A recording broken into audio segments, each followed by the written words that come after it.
Hello, I'm Perry from Rennet and Rind, and I'm talking to you today because I have selected 5 British artisan cheese which someone who loved you bought, or you bought for yourself, or you bought for your family, and I'm here to tell you why they're great, why I chose them. I'm a world cheese judge, qualified affineur, and affineur of the year. So an affineur is someone who refines cheese, who uses selective pressures in these rooms. These are our maturing rooms, brushing, turning, washing to get the best out of the cheese. You guys order, we book you in for cut and wrap, dispatch in 24 hours, and you're eating it to get that ultimate kind of freshness. So in your box, you've got 5 cheeses, these amazing crackers from Peter's Yards. We love them because they let the cheese do the work. They don't try and be too bold with fruit and stuff like that. You can get those from us, but we like these when you're pairing with these exquisite cheeses. You would have got an envelope. In that envelope is tasting notes and cheese care notes. So if you don't want to watch the video, you can use the notes, and if you do, then watch the video and use the notes as well. You know. So should we dive in? So first cheese up we have, and remember, guys, so important for you guys to try them in order every time. So we've got Rollright up. I should mention as well, we are in our brand new maturing room. So this is our first time we've used these for recording, so hopefully it goes well. So yeah, we're really excited about that. It's going to mean your cheese is better, we can mature more cheese for you, so we're really excited. So the first cheese up is a goat cheese made down in Somerset. We can tell it's goat because that white ivory kind of colour, indicating that it's a goat's cheese. On the outside here, you'll see some pretty cool moulds, and that's probably the first time, if you're new here, someone would say that to you. Covered in this is a yellow mould which is called chrysosporium. So when we brush and turn these cheeses, we really want to procreate that mould because that gives a slight little kind of mushroomy finish to it, which we kind of love in the cheeses. And we do a thing which is called like a mother cheese. So one cheese has been in these maturing rooms for a very long time. It's covered in this yellow chrysosporium mould which creates great flavour, and then we actually brush that cheese first and impart it onto the others. So yeah, cracking cheese. And this is a reason why it's so important to try in order, because this is a real subtle number, you know. So it's made down in Somerset by Roger and the White Lake team, phenomenal cheesemakers, great people, do like a beer, which is great news for us. They're really great cheesemakers. Some of you will be aware last month we had an aged driftwood, so we aged that on for longer to dry it out, get more traditional Loire Valley. We wanted to go a little bit more subtle, a little bit more warmer. So autumnal themes, it's getting colder, so we're going to try and bring some of those elements in gently as the nights get darker. So let's have a smell. Real subtle, milky, slight nut, more like hazelnut, no, more like almond, but really kind of easy going, you know, so nothing too overpowering. This is why it's the first cheese. Let's give it a taste. No, great texture. Chewy, but dissipates. I do love a chew in the cheese. That milkiness is more subtle than I thought. That nuttiness is really coming through. It's kind of raw nut, then at the back end mix it with a roasted nut. A little bit of grass kind of mixing them though, not too much grass actually, but really simple, kind of two-toned, as in sweet milk, maybe slight condensed, nuttiness, real kind of easy vibes that are going on. But a lovely cheese for you to start with. And so many people will go, that's a goat's cheese, I hate goat's cheese, and I love this. It happens all the time. Rachel is one of our converter cheese because it's so, how do I put this? You'll all laugh now, it's not like goaty. It's really clean and easy going. Great first cheese. Next cheese we have up now. This is exciting. Right, so this is made by David in Gloucestershire. It's a Vacherin kind of S cheese, obviously made in the UK. It's absolutely stunning. It's washed on the top and then wrapped in this bark. Do not eat that bark. That is wood. They're basically called straps that they get from France. They're dehydrated and pulled over to David. He puts them in boiled water and then wraps them around the outside, then aggressively washes these over a couple of days. We will take on that process sometimes towards the end, depending on how the cheese is. But at the moment, I don't know what it is about autumn and Rollright, but it's absolutely perfect at this time of the year. So we get really excited about it. So yeah, Rollright, wash rind cheese, organic milk, Shorthorn and Holstein, I believe. So really great quality milk. They really focus on their biodiversity. that's in there. Now this cheese, I'll warn you, and this is the good thing about this cheese, can be eaten like I'm about to, or it can be it can be baked. So 200 degrees, preheat the oven on a safe baking tray. So if you do get a bit of spillage, it doesn't go all over your oven. 10 to 15 minutes, keep on checking it. This is what I like to do with this sharp knife. Now it's still a little bit cold when in these rooms we're holding the temperature around about sort of 9 degrees. So hopefully this will be a bit of a big breakdown for you guys in terms of the kind of ooziness that's of it, but you can begin to see it's beginning to do that already. Now I'm struggling here, so let me just cut directly into it on these sides. I didn't want to do that, I wanted to pull off the top, but yes, there you go. Right, let's pull this out. So yeah, still, look at that. Pudgy. You know, as soon as you get that room temperature, follow your instructions, that is going to run, which is going to be beautiful. So smell, we've got that pungent, fermented edge that's in there, kind of like below an apple tree. You know, when you've got an apple tree in your garden and you lawnmower them up and then it smells a little bit alcoholic. It's a bit like that to me. A little bit buttery. Let's give it a taste. I'm so excited about this.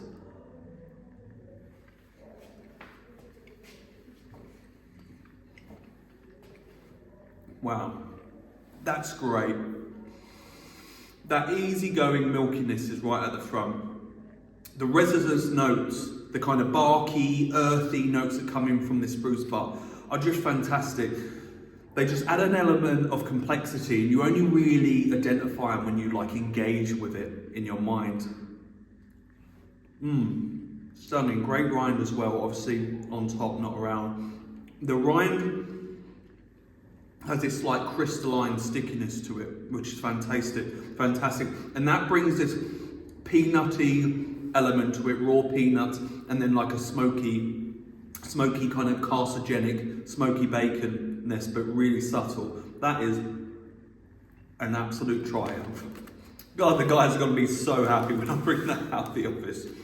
And then we've had a deep flavour, and then we want to move into our old Roan Wensleydale. So remember guys, you've got QR codes on there, so if you do like the cheese and want to buy them individually, scan them, go to the website, and you can buy the cheeses individually, you know, if they become your favourites. So Old Roan is made by Ben Spence. It's the only traditional unpasteurised Wensleydale that's made in the Yorkshire Dales. It's traditionally cloth bound, and we've been working with the guys there. They're lovely people for quite some time, and what we like to do is get them in and then mature them for a month or two further. Basically, we love the way it is and we totally get where they are, but we want, specifically in this box, a little bit more longevity. So have a smell. It's like grass and yogurt and lemon and like just all in one, just an ultimate zing zap of freshness. So I'm just going to chop the nose off, guys, right? You know, I always talk about this. It's difficult for me to do it in this limited space, new place, but just get stuck into the cheese. Don't worry about etiquette. The idea is that you keep the shape of the cheese, so everyone gets a piece of the cheese from nose to right. More creamier in the middle, more kind of violent, a bit more bouncier on the outside. So let's have a taste. So it's got this yogurt up front, deep sour cream that it's moving into. Then it lightens a little bit into yogurt, and then it becomes quite citrusy. So it goes from sort of those variabilities of citrus flavour all the way through to a, you know, sort of creme fraiche, sour cream, then a citrusy finish. But the length of it, you know, Wensleydales in the supermarket, I'll call them out. They cannot beat a cheese like this. It's fantastic. And the slight minerality it has as well. Like, taste of the region, well balanced with salt. The slight mushroomy edge that it has on the rind, which is like brought in by some of the maturing methods that we kind of, is a nice level of complexity. It's such a simple cheese, but so refreshing to have after the deep, the nature of the Rollright. It's really nice to have. Cracking cheese. Next one we have up is fast becoming the cheddar of the year, and it hasn't been in the box for a while, but we've got some good batches in here, and this is Pitchfork cheddar, made down in Somerset again, organic Jersey cow's milk, unpasteurised, animal rennet, all that details on your tasting notes if you really want to know in depth what they are, and I skipped over some of them. So traditionally cloth bound on the outside, you can see that imprint that's on there, that shows you that it's cloth bound. And recently, well not so recently, last November, Pitchfork cheddar entered in World Cheese Awards. I think it finished joint 7. No other cheddar finished higher than it. It's currently the best cheddar in the world in terms of judging and voting, and it's a really beautiful cheddar. So typical tang you get there, but there is a back note of broth that's there, like a reduction, a little bit beefy this one, but it's got a sourness as well to it, which we kind of expect. So let's have a taste. Wow. That's such a treat after the 3 different textures that we've had before. All the textures are different, which I love. And you can just, if you eat individually of these cheeses, you can see the complexity that goes into artisan cheese. This one's got a rigidity to it and a definite chew, but soon it breaks apart. As soon as you eat it, it kind of gets caught between your teeth. You've got an element of crystalline. There's a few of those cracks in there. We're gonna have to have another bit. I was enjoying the texture way too much there. The sweetness is like butterscotch.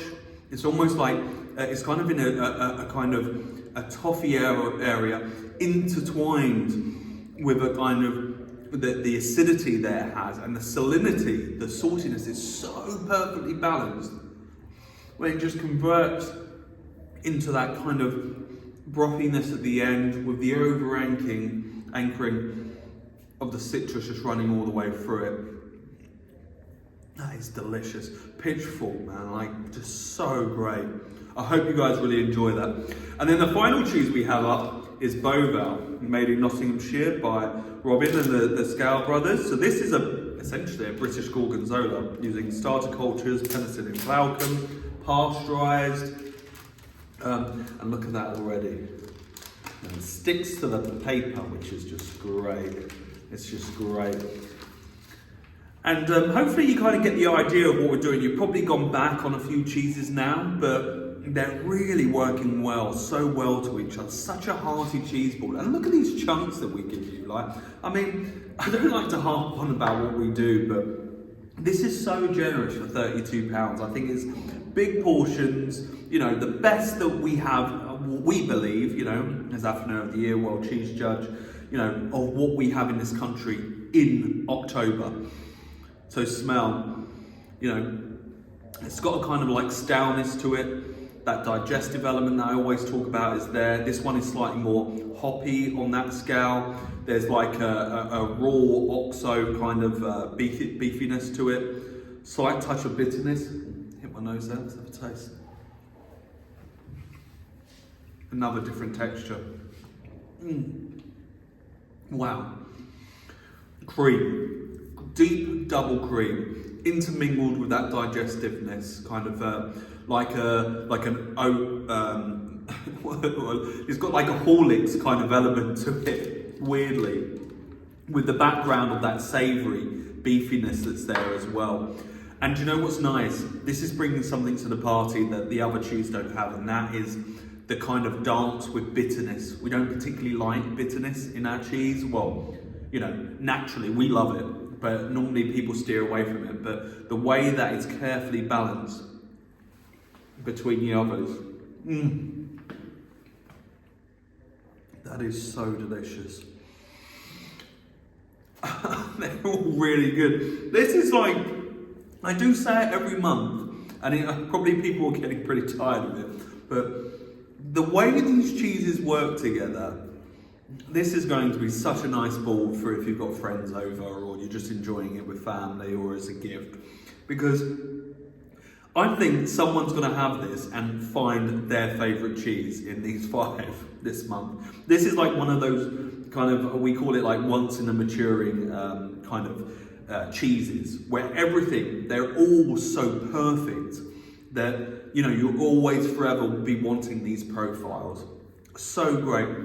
The longevity of the Beauvale, the complexity and the awesome chew that the Pitchfork has, the old Roan, which essentially just has this beautiful simplicity to it, which is playing around with sourness and acidity in so many different formats. The masterful, like, crafted and perfected Rollright, which just, you know, and so versatile, you know, stick it in the oven 200 degrees for 10-15 minutes, eat it like that. That clever, the resin, the earthiness that's in the smoky bacon, mixed with that butter element, slight creme fraiche, and then just the perfection of the Rachel that just is so, once again, simple and such a game changer in terms of people who don't like goat cheese, because it's just sweet and indulgent and just moorish.